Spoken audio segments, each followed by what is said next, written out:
Telugu Desam party జాతీయ ప్రధాన కార్యదర్శి అయినటువంటి నారా లోకేష్ గారు ఈరోజు కావలి నియోజకవర్గం దగదర్తిలో పర్యటించనున్నారు. ఇటీవల మరణించినటువంటి ఏపీ ఆగ్రోస్ చైర్మన్ అయిన దివంగత మాలేపాటి సుబ్బనాయుడు కుటుంబాన్ని పరామర్శించడానికి ఆయన వెళ్తున్నారు. మరి మొత్తానికి నారా లోకేష్ గారి పర్యటనకు సంబంధించి మరిన్ని విషయాలు తెలుసుకోవడానికి మనతో ఉన్నారు సీనియర్ పొలిటికల్ అనలిస్ట్ రాయేష్ అప్సన్ గారు. సార్ నమస్కారం. నమస్కారం సార్, నారా లోకేష్ గారు తెలుగుదేశం పార్టీ జాతీయ ప్రధాన కార్యదర్శి.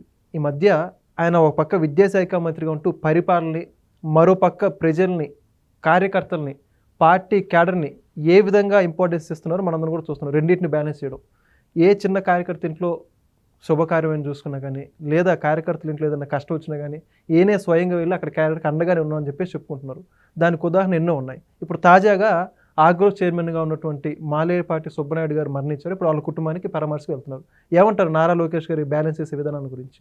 ఇప్పుడు వాస్తవంగా గత మహానాడు మే 28 కడపలో జరిగిన మహానాడు సందర్భంగా లోకేష్ గారిని పార్టీ వర్కింగ్ ప్రెసిడెంట్గా ప్రకటించాలి అని చెప్పని కార్యకర్తల నుంచి చాలా విస్తృతంగా డిమాండ్ వచ్చింది.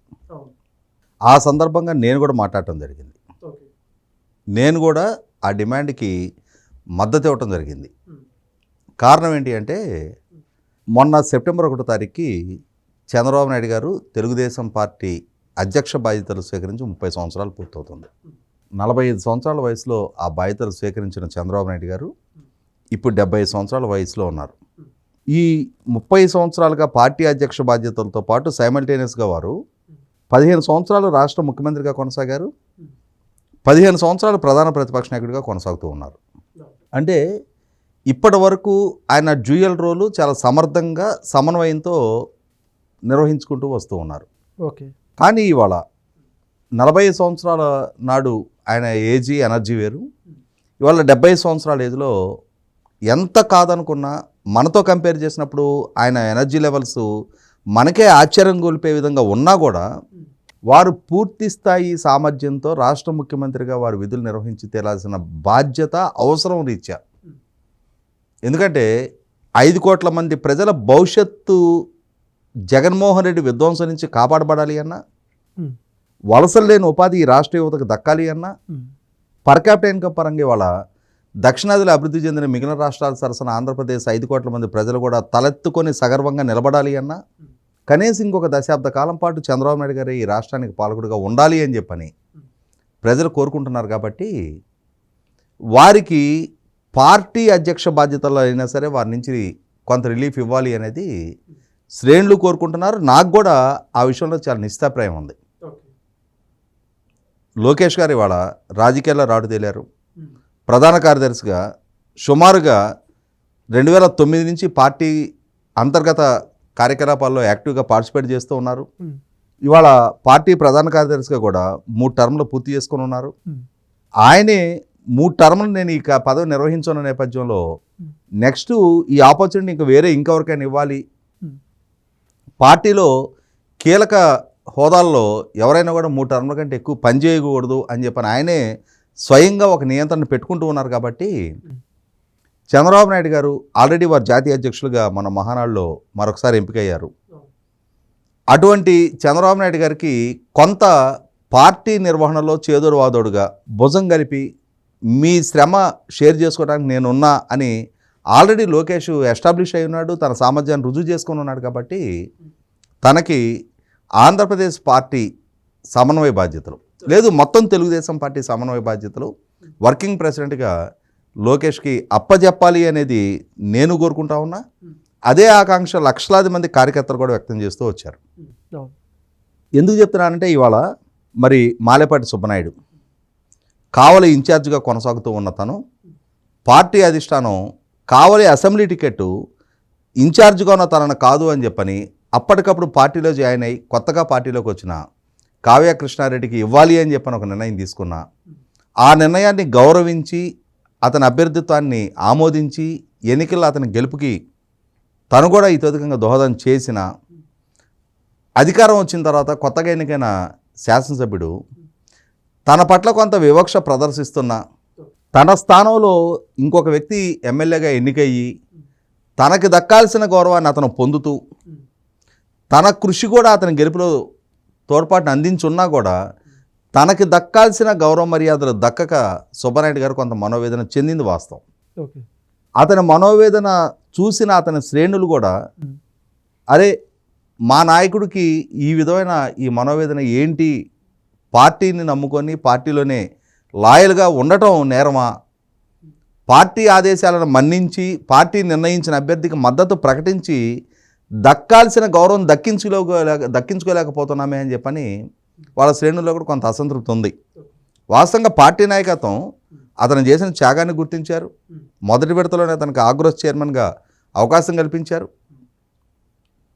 అయినా సరే అక్కడ స్థానికంగా డెఫినెట్గా ఏమవుద్ది, ఇతనికంటూ ఒక క్యాడర్ ఉన్నప్పుడు వీళ్ళకి సంబంధించిన ఇష్యూస్ ఉంటాయి. వాటిని ఇప్పుడు అక్కడ ఎమ్మెల్యేలు ఏ నియోజకవర్గానికి ఆ నియోజకవర్గానికి వాళ్ళ ఒక సామంత రాజుల్లాగా వెలిగిపోతూ ఉంటున్నారు. అటువంటి పరిస్థితుల్లో ప్రోటోకాల్ ప్రకారం ఏ చిన్న ఇష్యూ ఉన్నా ఎమ్మెల్యేకి ఇన్ఫామ్ చేయాల్సి ఉంటుంది. ఎమ్మెల్యే మరి ఒకనాడు తానే ఎమ్మెల్యే అవ్వాల్సిన స్థాయి వ్యక్తి తన స్థానాన్ని త్యాగం చేసి తనకు అవకాశం కల్పించిన వ్యక్తికి మరింత గౌరవ మర్యాదలు ఇవ్వాల్సిన దగ్గర ఎమ్మెల్యే వైపు నుంచి కొంత చిన్నచూపు ఎదురైందని వార్తలు వస్తూ ఉన్నాయి. ఇది చాలా అవమాన భారాన్ని మిగిల్చిందని కూడా వార్తలు వస్తూ ఉన్నాయి. వీటన్నింటి నేపథ్యంలో ఏ కారణం ఏదైనా తను మొన్న బ్రెయిన్ స్ట్రోక్ తోటి హాస్పిటలైజ్ అయ్యి చనిపోవడం జరిగింది. ఈ చనిపోయిన నేపథ్యంలోనే ఎమ్మెల్యే కూడా తన నియోజకవర్గంలో తనకన్నా సీనియర్ నాయకుడు, తనకన్నా ముందు ఇన్ఛార్జిగా పనిచేసిన వ్యక్తి, తను త్యాగం చేసిన సీటు తనకు దక్కింది అనే అంశాన్ని కూడా విస్మరించి ఆ సుబ్బనాయుడు గారు చనిపోతే ఆయన అంత్యక్రియలు కూడా హాజరు కాకపోవడం అనేది కూడా చాలా విస్తృతంగా చర్చనీయాంశంగా మారింది.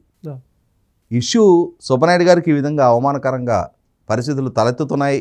ఆ అవమాన భారంతో ఆయన ఆ అవమానాన్ని జీర్ణించుకోలేకే ఆ మనోవేదంతో ఆయన బ్రెయిన్ స్ట్రోక్కు గురై ప్రాణాలు కోల్పోవాల్సి వచ్చింది అని చెప్పిన వార్త తెలుగుదేశం శ్రేణుల్లో చాలా కలకలం రేపింది. దాంతో ఎప్పుడైతే ఇష్యూ ఫ్లేరప్ అయిందో, పలానా శాసనసభ్యుడు కొత్తగా పార్టీలోకి వచ్చిన శాసనసభ్యుడు సీనియర్ నాయకుడిని అవమానించాడు అన్న వార్తల నేపథ్యంలో రాష్ట్ర వ్యాప్తంగా అదొక కలకలంగా మారుతున్న నేపథ్యంలో అప్పుడు డ్యామేజ్ కంట్రోల్లో భాగంగా సదరు ఎమ్మెల్యే కూడా అంటే ఆయన అంత్యక్రియలన్నీ ముగిసిపోయిన కొన్నాళ్ళ తర్వాత వాళ్ళ ఇంటికి వెళ్ళడం జరిగింది, సుబ్బనాయుడు గారి ఇంటికి. అక్కడ వాళ్ళ శ్రేణులు అతన్ని ప్రతిఘటించారు, మా నాయకుడిని అవమానించారు అని చెప్పని ప్రశ్నించారు. వీటన్నింటి నేపథ్యంలోనే మొన్న లోకేష్ గారు కూడా కావలి ఎమ్మెల్యే కావ్య కృష్ణారెడ్డి గారిని పిలిచి మాట్లాడటం జరిగింది, ప్రశ్నించడం జరిగింది. ఇదేం వ్యవహార శైలి, ఇదేనా మీరు రాజకీయాల్లో సుదీర్ఘకాలం కొనసాగాలనుకునే నాయకులు అవలంబించాల్సిన విధానం, మీకన్నా సీనియర్ నాయకుడు చనిపోతే మీరు ఎందుకు హాజరు కాలేదు అని చెప్పని ప్రశ్నించడం కూడా జరిగింది. సో అలా ప్రశ్నించి అవమాన పడున్నాము, మా నాయకుడినే కోల్పోయి ఉన్నాము అని మనోవేదన చెందుతున్న వాళ్ళ శ్రేణుల్లో కూడా మనోధైర్యం నింపటం పార్టీ నాయకత్వ పరంగా మా బాధ్యత అని చెప్పని ఫీల్ అవుతున్న లోకేష్ గారు ఈరోజు ఆయన పెదకర్మ కార్యక్రమంలో పాల్గొనడం కోసం వారే స్వయంగా కావలి వాళ్ళ ఇంటికి వెళ్తూ ఉన్నారు. 100కి 100 సుబ్బనాయుడు గారి ఇంటికి లోకేష్ గారు వెళ్ళటం అనేది నాయకత్వం స్థానికంగా కొన్ని విభేదాలు గ్రూపులు ఉంటే ఉండొచ్చు, కానీ ఎవరు పార్టీకి లాయలు అనేది నాయకత్వానికి ఒక స్పష్టత ఉంది. ఆ స్పష్టత ఉన్న నేపథ్యంలోనే నాయకత్వ పరంగా ఎవరు ప్రాధాన్యత ఎవరు గౌరవం వాళ్ళకి ఇచ్చే తీరుతాం. మేము ఈరోజు ఎమ్మెల్యే పదవి ఇవ్వలేకపోయి ఉండొచ్చు, కానీ ఆయన సాక్రిఫైజెస్ ఆయన ప్లే చేసిన రోల్ విషయంలో మాకు ఎటువంటి సెకండ్ థాట్ లేదు అని చెప్పని దాన్ని రుజువు చేయడానికి వాళ్ళ లోకేష్ గారు స్వయంగా తానే కావలి పర్యటిస్తూ ఉన్నారు. ఇది ఖచ్చితంగా శ్రేణుల్లో మనోధైర్యాన్ని నింపుద్ది. ఎందుకంటే ఇవాళ 43 సంవత్సరాలు తెలుగుదేశం పార్టీలో, 44వ సంవత్సరం నడుస్తుంది పార్టీ ఆవిర్భావం జరిగి. ఈ 43 సంవత్సరాల్లో కొన్ని లక్షల మంది కార్యకర్తలు వాళ్ళ సర్వస్వం త్యాగం చేసి ఆ పార్టీ జెండాను కాపాడుకుంటూ వచ్చారు. భౌతికంగా దాడులు ఎదుర్కొన్నారు, ఆర్థిక మూలాలు దెబ్బతీయించుకున్నారు, అనారోగ్యాల పాలయ్యారు. అయినా సరే ఆ జెండా కింద వాలకుండా రెపరెపలాడటం వెనక కొన్ని లక్షల మంది కార్యకర్తల త్యాగ ఫలాలు ఉన్నాయి. మరి అటువంటి పార్టీలో కార్యకర్తకి నాయకత్వానికి మధ్య ఉండే ఒక ఎమోషనల్ కనెక్టివిటీని మరింతగా ప్రజలకు ప్రస్ఫుటం చేస్తూ మా నాయకుల కష్టసుఖాల్లో మేము అండగా నిలబడతాం, మా నాయకుడి కష్టసుఖాల్లో మేము అండగా నిలబడతామని చెప్పని కార్యకర్తలు రుజువు చేశారు. కార్యకర్తల కష్టసుఖాల్లో మేము అండగా నిలబడతామని చెప్పని నాయకత్వం రుజువు చేస్తుంది. కాబట్టే 43 సంవత్సరాలుగా ఆనాటి నుంచి ఈనాటి వరకు ఆ జెండా నీడనే, ఆ జెండాని మోస్తూనే సగర్వంగా మేము తెలుగుదేశం కార్యకర్తలం అని చెప్తున్న లక్షలాది మంది కార్యకర్తల బలం ఆ పార్టీకి అండగా దండగా ఆ రోజు నుంచి ఈ రోజు దాకా నిలబడగలిగింది.